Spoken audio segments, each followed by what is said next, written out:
Hi everyone, welcome back to Phone Transformer. In this video, I will explain how do I reset my Android to factory settings so you can fix issues or prepare your phone for a fresh start.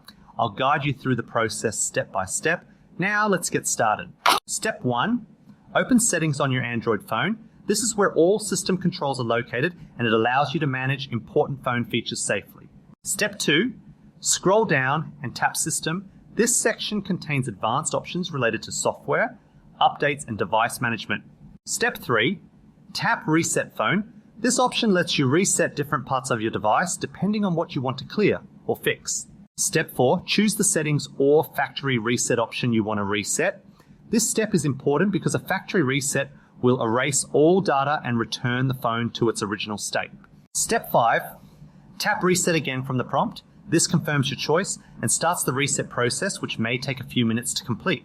Thanks for watching, and don't forget to subscribe to Phone Transformer for more helpful Android tips and tutorials.